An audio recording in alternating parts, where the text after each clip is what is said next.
Hi and welcome back to the channel. Now this right here is a movie lobby card.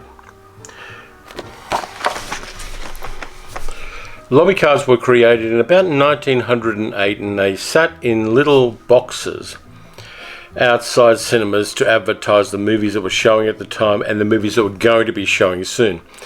They were really popular. Some of them were hand-coloured black and white photos originally, but as things moved on they became more and more elaborate. And they basically advertised to people what was going to be showing at the cinemas. They predate movie trailers by about 8 years. Movie trailers didn't come in until about 1915 or so, and then of course movie trailers took over as the main means of doing this. Lobby cards lasted for a very long time. They went from 1908 till roughly the end of the century. A lot of cinemas didn't use them towards the end of that time, but for the most part, earlier in the 20th century, say from the 50s to the early 80s, they were very, very popular. Towards the end of the century, they were taken over by digital media as websites came on board. And things like this, which is a promotional photo that was given out for The Big Lebowski by the movie studio at the time the movie was released, became the way of doing it. People would scan them, digitize them, and then use them as they needed to. Eventually things went all digital, and so lobby cards became extinct. They became dead media. Now you remember not too long ago, in fact 2 weeks ago as I'm recording, I did a 24-hour movie marathon of double features. Now I finished that one on Tuesday morning and I went and had about 4 or 5 hours sleep. Got some sleep, got some Zeds, and then I got up and made coffee, which of course is one of the essentials of life, and then from there I went on eBay. Now there were 3 different lots of lobby cards for sale on eBay at the time, and they were all up for auction. So I thought, well, I'll put a couple of bids in for each one of the 3 and I'll see how I go. Usually when there's somebody else bidding, you don't win it because you get that last minute frenzy of bids and you don't win it. So I thought I'll give a go at 3 of them and I'll see whether I win any of them 17 hours later when the auction finished. Turns out I won all of the auctions, and so I now have in front of me 247 lobby cards from the 1960s and 1970s, and maybe a few from the 1980s, I'm not sure, for movies most of which are crazily obscure, but I kind of like because I've seen most of them. So here, down here, are the lobby cards. I'm going to unbox them and we'll see what I got. Okay, so it's time to open the box, and to do that I'm going to use my little Japanese Higanokami knife, which is very cool.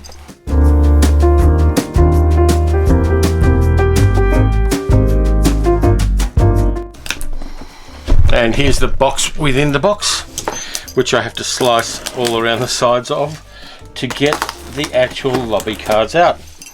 I like a well packaged delivery.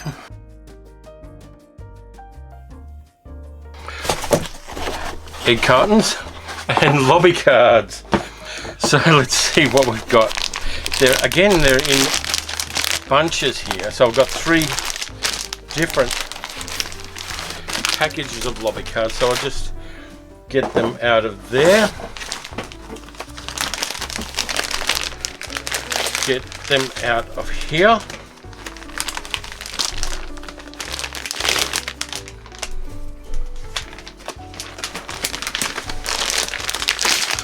Get them out of here.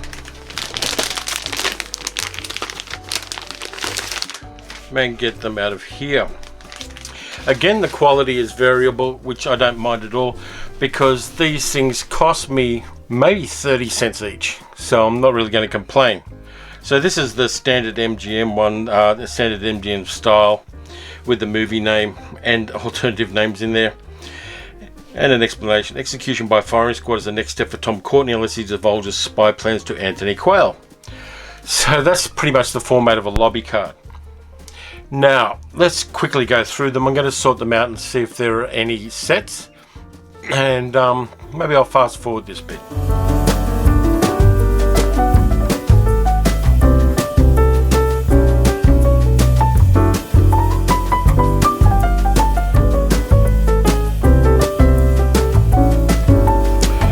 Okay, I've got them sorted into some kind of order, and these are the ones that I want to talk about. Now, this one is from an interesting movie from the early 1960s called A Cold Wind in August.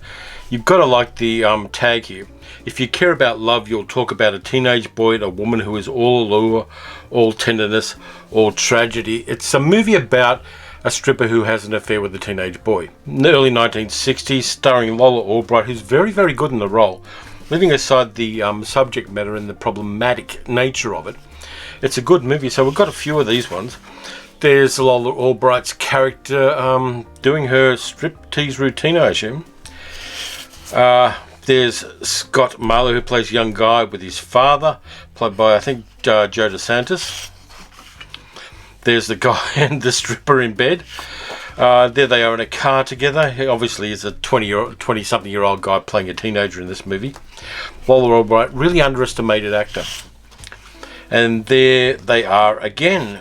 So we've got that now. This moves us on to Eurospy, one of the genres I really like. And I'm going to post a link now to my video about the history of Eurospy. And this is one called Assignment K, starring Stephen Boyd, Camilla Sparr, Michael Redgrave, Leo McKern, and Robert Hoffman. So I like these ones because apart from anything else, the quality on this one is great.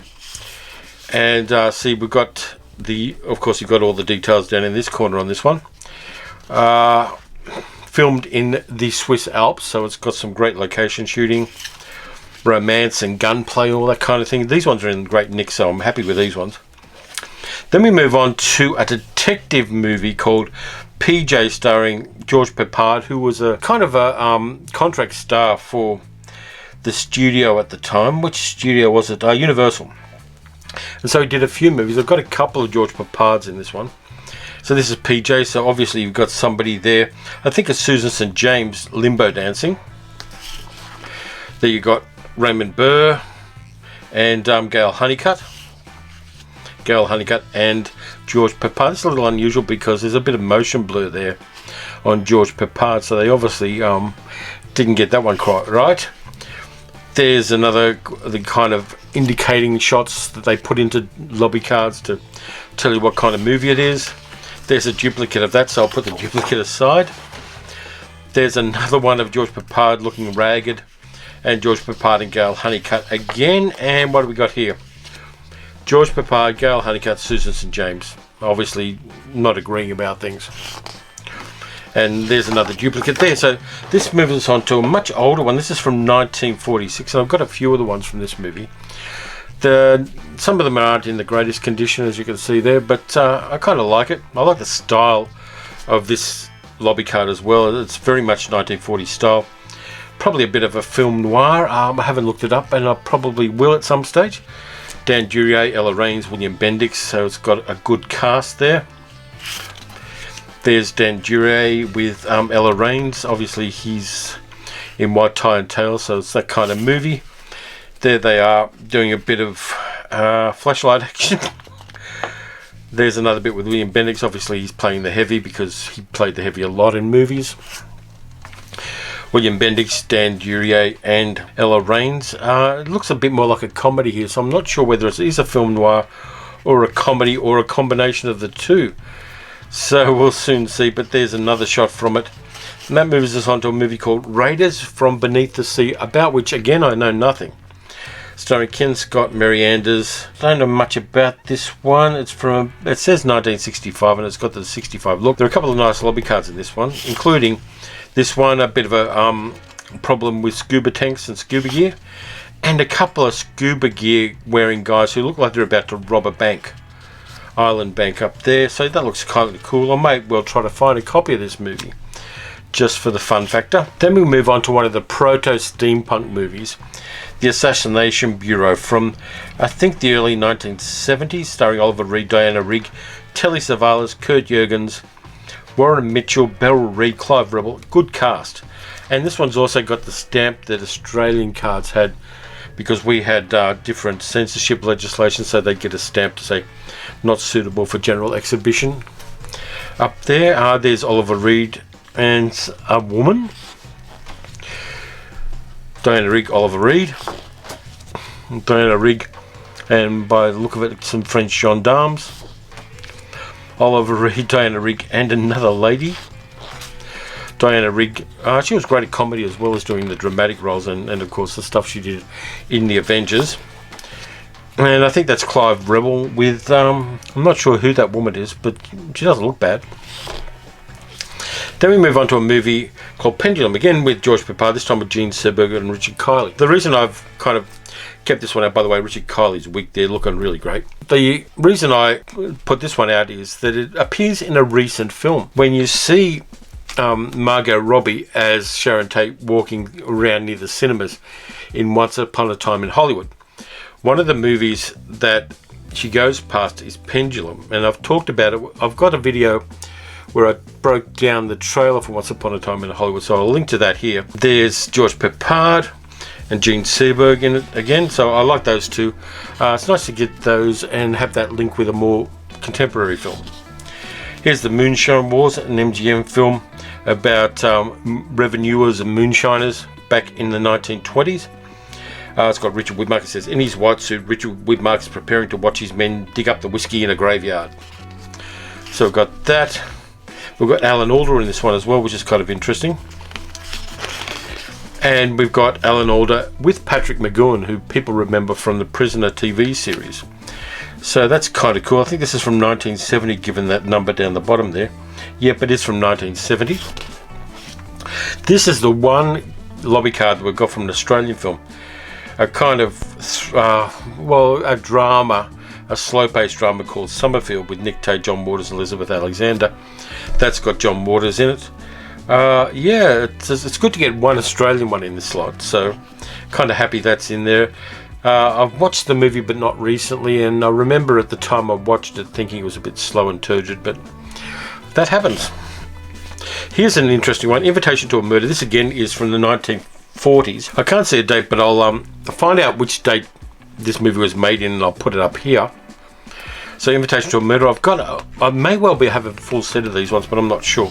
In fact, I've got duplicates of this. So there's the cast: Geraldine Fitzgerald, Thomas Mitchell, won a number of Oscars, Jeffrey Lynn, James Stevenson, directed by Vincent Sherman, who was a well-known director at the time. And then we've got Thomas Mitchell leaning over a woman who's been shot. He may well have shot her. He played villains often. There's Thomas Mitchell, Geraldine Fitzgerald, maybe. There we go. There's Thomas Mitchell again.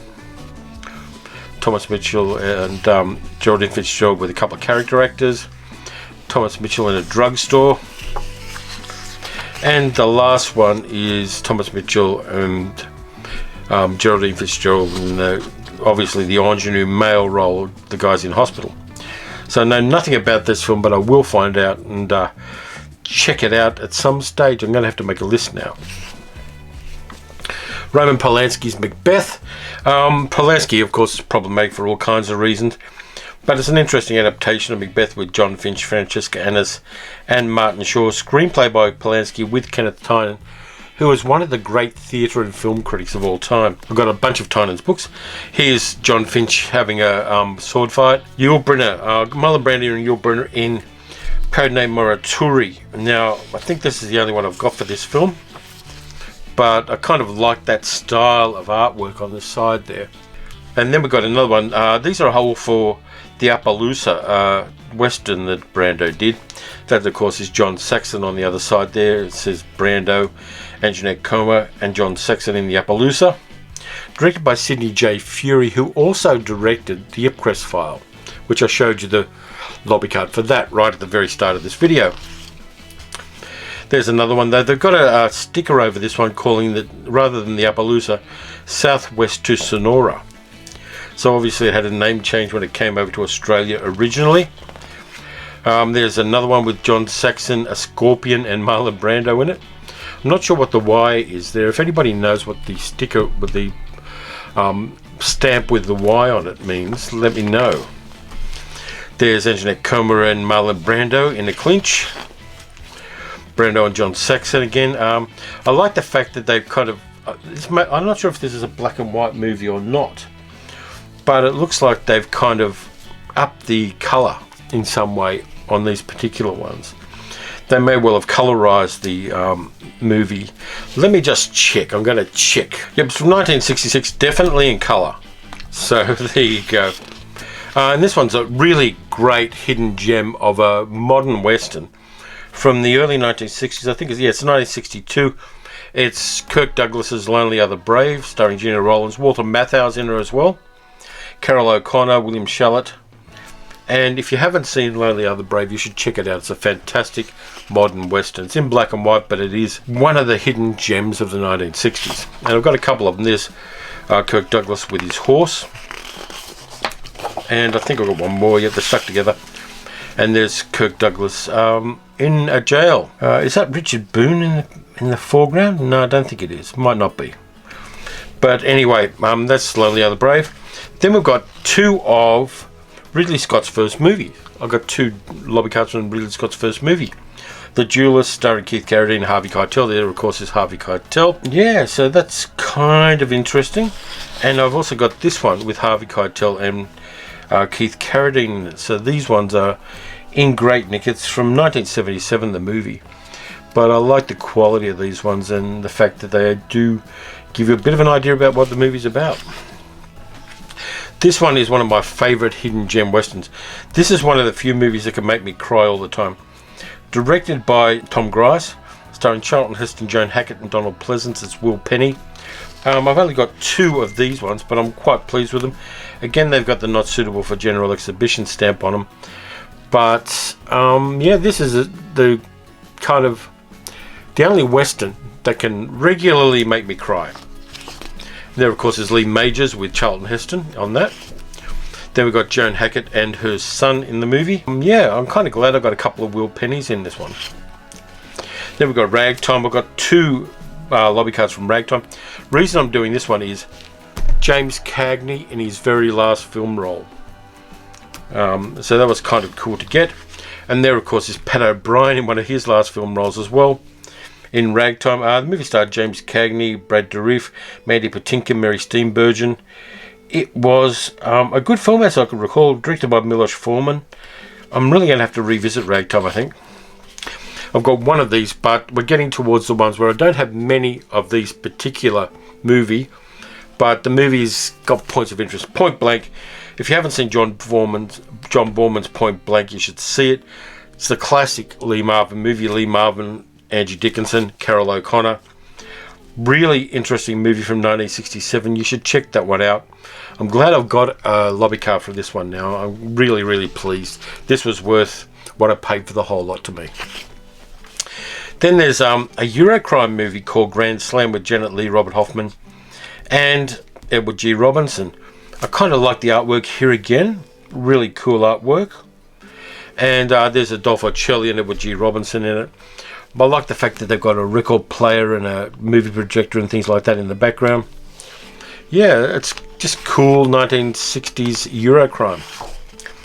Then we've got this one. I just like it because it's got beautiful people in it. It's got Alain Delon and Anne Margaret in Once a Thief from 1965. Yeah, it's a classic mid-60s MGM lobby card. What do I keep saying, daybill? Daybills are another thing. I will do a video about daybills at some stage in the future. Then we got this one. I've only got one of these, but I like the film. Really good drama, directed by Sidney Pollack, one of his very, very early movies from 65. The Slender Thread, starring Sidney Poitier and Anne Bancroft. There you go, Telly Savalas in there, Stephen Hill. Really nice movie. Great score by Quincy Jones, by the way, so you should check out The Slender Thread.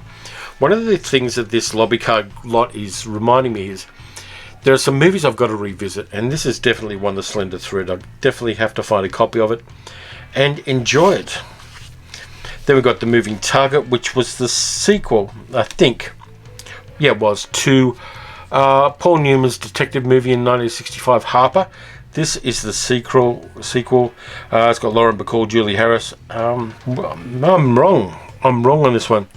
This is actually from Harper. It was called The Moving Target in Certain Markets by Warner Brothers, because that's, of course, Strother Martin playing a religious nut, Pamela Tiffin, Paul Newman in the background, Robert Wagner, Shelley Winters, definitely from Harper. But anyway, there it is. This one's interesting too. Lex Barker, Pierre Brice in the Desperado Trail. This was one of those weird German westerns. Germans loved westerns, and a guy called Karl May wrote a whole bunch of western novels that went crazy popular in Germany as far back, I think it was the early 1930s. And in the 1960s, this one's 1966, they actually made movie versions of some of the Karl May westerns. Lex Barker playing a character called Old Shatterhand, as I recall. And they were all filmed in Europe, and they're a little bit weird. I haven't watched one for a very long time, but it was interesting to see that it did in some way get a release. James Stewart and Shenandoah. The reason I've got this one is it shows a different format for the lobby cards with the text and the imagery down the side. Obviously, Civil War movie from 1965. If I've seen this one, I've forgotten about it, but I may well go and see it, or find a way to see it anyway. Psyche 59. I actually wanted to see this film, but I haven't been able to find a copy of it yet. From 1964. Good cast. Patricia Neal, Kurt Jurgens, Samantha Egger, Ian Bannon. Directed by Alexander Singer. Bit of a psychodrama. Again, you've got these enhanced colours where they really saturated them for the poster. And yeah, I think this one definitely was in black and white, so they obviously colorized it. But you do get that kind of weird saturation of the colours that they apply to the movie lobby card. Where the Spies Are, 1960s Euro Spy, starring David Niven as a doctor called Jason Love. David Niven was toward the end of his career as an action guy. It was based on a series of novels by James Leesaw. And yeah, it's no better than it has to be. There he is again with Nigel Davenport. Yep, Nigel Davenport in a bottle of VAT 69. And a belly dancer. That kind of really screams 1960s Euro Spy to me. This one, we've only got one of it. It's actually a Mexican movie called Acapulco Dolce Vita. Now, I know nothing at all about it, but I like the poster. It's very much in the style of Mexican lobby cards. And I really like the artwork here. I think that really makes it work. It tells you all you need to know about the movie. And yeah, I'm glad I got it. I really should try to find a couple of Mexican lobby cards once it gets easier to get postage from overseas, because I know that they turned it into a definite art form in Mexico. This one, Gunfight in Abilene, I brought this one out because Bobby Darin in a Western. You gotta like Bobby Darin in a Western. The rest of the people, Emily Banks, Leslie Nielsen's in there, Don Galloway. Yeah, it's probably a bit of a just a standard studio piece, Gunfight in Abilene.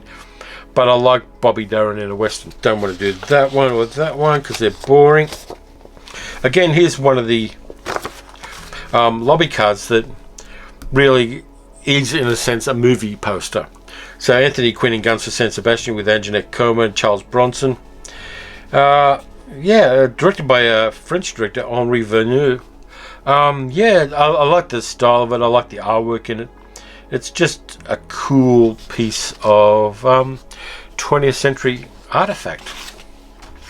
Challenge for Robin Hood, an English Robin Hood movie, which wasn't all that good. Barry Ingram playing Robin Hood was a bit naff. From 1967, I think it was made a couple of years before that.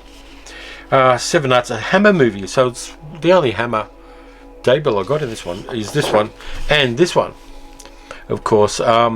Obviously filmed in the home counties in England. It's kind of nice to have at least a bit of Hammer in there. Then we've got MASH the movie, which is, of course, fantastic. I've got two lobby cards from this. This is the bit where they're all lining up to sexually harass Hot Lips Houlihan. It hasn't aged well, some parts of this movie. And then the other bit I've got is Henry Blake in bed with one of the nurses. Again, it was 1970. And I've got two of those. And the next one is from a movie which is one of my great vulgar pleasures in cinema. The only sports movie I really like. 1967, Banning, starring Robert Wagner and Jeanette Comer, who's in a lot of these lobby cards. Jules St. John, Guy Stockwell, James Farentino. Yeah, I like this one. It's about golf tournaments and country club people. Song in it was nominated for a Best Academy Award, The Eyes of Love, the main love song from this movie. But it's good 1960s trash. Last of Sheila. Now this one is interesting. It's a murder mystery in a sense, and there are puzzles and all sorts of things. Terrific cast: Richard Benjamin, Diane Cannon, James Coburn, Joan Hackett, James Mason, Ian McShane, Raquel Welch. Now the other interesting thing is the script was written by Stephen Sondheim and Anthony Perkins, and if you don't know who Stephen Sondheim is, pause the video and Google it. Really glad I liked this one. Really nice mystery in it as well. And I've got two, James Coburn and Diane Cannon, in the other lobby card for this, so quite pleased with this. I've got two from the Maltese Bippy for an MGM movie, which was the movie that Dan Rowan and Dick Martin did while they were making Rowan and Martin's Laugh in the comedy TV series from the 1960s, which was, in a sense, the comedy TV series in America from the 1960s. There's Dick Martin as a werewolf and Carol Lynley as the love interest. It's a silly movie. I've seen it, and it's dumb as hell. And then there's Dick Martin and Carol Lynley. Doesn't really tell you that this is a comedy or it's an absurdist comedy, but it is. Nice to get a couple of lobby cards for this one. This one I know nothing about. It's a French film, and I've got two French. It's either French or Spanish. I've got both languages in there. El Paredon, La Fête Espagnole, so the Spanish fete, I think, or the Spanish party. Peter Van Eyck and Dalia Lavi, German and an Israeli. So there you go. Yeah, I just like the fact that I've got it, and I like the fact that it's a different style of lobby card, and there's another one for that as well, with Peter Van Eyck in it. Yeah, I know nothing about this film. Secret of My Success. Now this is a really fun movie with James Booth and Shirley Jones in it. It's also got Honor Blackman, and it's a weird comedy from the 60s. It's not the one with Michael J. Fox in it. Put that out of your mind. It predates that. This one's from 65. It's got giant spiders in it. That's all you need to know, and it's weird. There's another one as well with Stella Stevens and James Booth, and I think Lionel Jeffries in there. So another hidden gem from the 1960s. I should talk about that on a video at some stage. Yul Brynner and Return of the Seven, one of the sequels to the Magnificent Seven. I like this because it's a lobby card for a sequel to the Magnificent Seven, and it's a beautiful action photograph as well. The Oscar, again, trash as hell. This is one of the worst good fun to watch movies from the 1960s. Stephen Boyd, Edie Adams, Milton Berle. Really, really a bad film. Script was written by Harlan Ellison, the science fiction and fantasy writer. I've got the soundtrack album on vinyl to this one, which is better than the movie. And the dialogue has got that kind of pseudo-hipster beatnik style about it, which makes it really watchable to a modern audience, though at the time it was rightly trash for being a piece of shit. The President's Analyst, I've just got one of these, James Coburn. If you haven't seen this movie, it's great fun, from 1967 when James Coburn was at his peak as a star. James Coburn, woman undressing, all you need to know. The Looking Glass War, starring Christopher Jones, Ralph Richardson and Anthony Hopkins. A late 60s adaptation of a John le Carré. Is it late 60s? Yeah, 69. Adaptation of a John le Carré novel. Really nicely shot and interesting if you're interested in 1960s Euro spy movies. This one I've got just because I love it. It's a French movie poster. It says country of origin USA, but it's an adaptation of a French movie from the late 1950s, Arsène Lupin, The Adventures of Arsène Lupin, starring Robert Lamoureux and Jacques Beck production. This is La Pauvre Oe Hasse. Yeah, I like the Arsène Lupin character. If you haven't seen him or know about him, do a Wikipedia searching and go down the rabbit hole. He dates back, way back to the late 1800s as a character in fiction, but I like the style of this. You've got the dial of the safe there, you've got the monocle, you've got the tails. You got jewelry, you got beautiful women. It's a good little poster, this one. The Day the Fish came out, really weird movie from the 1960s. Very pop art, set slightly in the future, about an aircraft full of nuclear waste that crashes near a Greek island. Really weird. It's got Candice Bergen in it. Really strange soundtrack, which if you can find a copy of is a lot of fun to listen to. It's not quite like anything else you've heard. Agent of Harm, 1960s American version of a Euro spy movie, directed by Gerd Oswald, starring Mark Richmond, Wendell Corey, Barbara Boucher and Rafael Campos. I haven't seen this one for a long time, but if you have a look at the artwork there, really kind of cool and groovy. And I like that. And again, we've got another spy movie. Yul Brynner as the Double Man, co-starring Brett Eklund, Clive Revel, Anton Diffring, and Lloyd Nolan from 1967. There's another shot from it with Yul Brynner and Brett Eklund. So yeah, kind of cool to have those. Again, you've got those super saturated colours on the lobby card. And another one as well.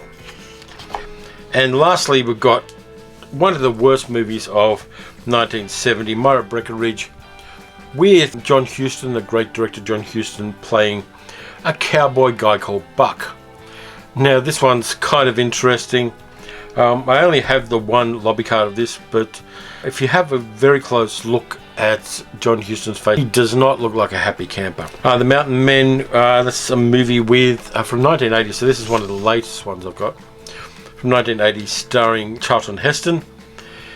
So that's it for this time around. I've worn my throat out telling you about these lobby cards. If you want to collect them, you can still get them at a good price in various markets around the world. And if there's an older movie that you like, you may well be able to find a lobby card for it. So anyway, thank you very much for watching. It may be a slightly long video this time around. As usual, please like, subscribe, and leave a comment telling me which one you like the best, and whether you collect lobby cards or you want to start collecting lobby cards. Recommend it as a hobby. I'm fitting all of these into that box, so we should be okay with storage on this. I may get rid of some of them, but I'm still working out which ones. But anyway, in the meantime, take care of yourselves, follow the science, wear a mask, wash your hands, watch some good movies, watch some bad movies, watch any kind of movie, particularly the ones in the pile here, and I'll be back very soon with another video. I'll see you then.